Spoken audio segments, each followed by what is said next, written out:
Action.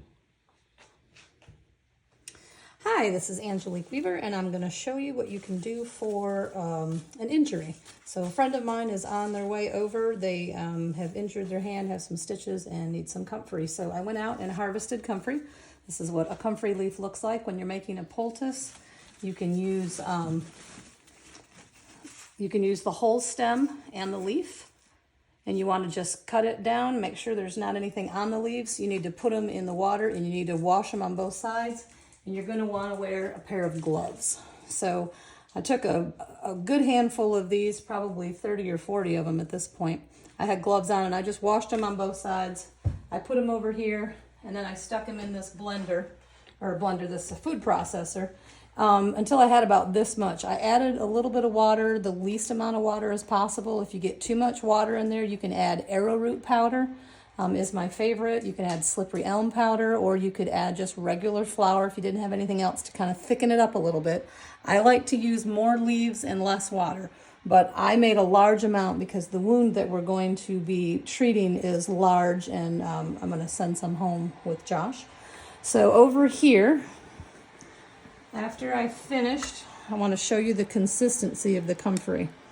This is what it looks like. It's thick and it'll kind of hold itself together. If it was too watery, like I said, you could add something to it, but there's so much comfrey in here, there's actually nothing to it. We've got a freeze coming and we don't want to waste the comfrey. All right, so that's what it looks like. So come on over here, Josh.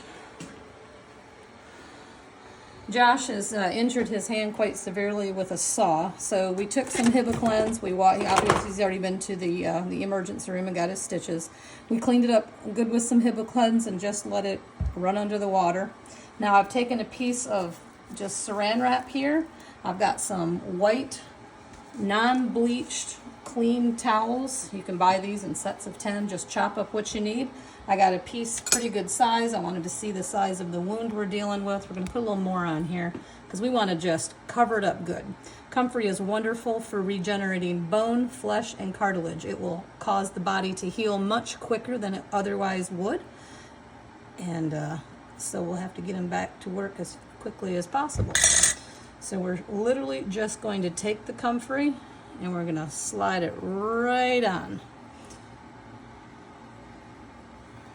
And then we're going to take our plastic and we're going to cover it all the way around. You just want to hold it on there. I'm going to get one more piece of plastic because I'm going to try not to get it all over his wrap that he's got here. I prefer for the plastic to stay mostly on the cloth. But in this case, because of where it is, we're going to have to put a little more so it doesn't drip out the tops and the bottom. I might put a little more on the top there too for you. And then we're just going to gently wrap it back up. People want to know, how long do I leave the comfrey on? Leave it on as long as you can. Can you leave it on for 4 hours, 6 hours, 8 hours? Yeah, you can leave it on overnight, especially when the wound is fresh. But you do want to take it off and give the hand time to heal with some fresh air. And just keep putting it on there until it heals. Starts here, wrap it up twice. All right.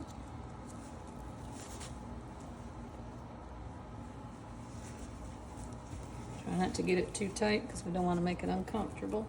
And then go around the arm. Mm-hmm. Back through. It's comfy off my hand. Probably at least twice is what I was doing. Yeah, we're going to be nice and A little gentle. tighter than that. Okay. You tell me when. All right.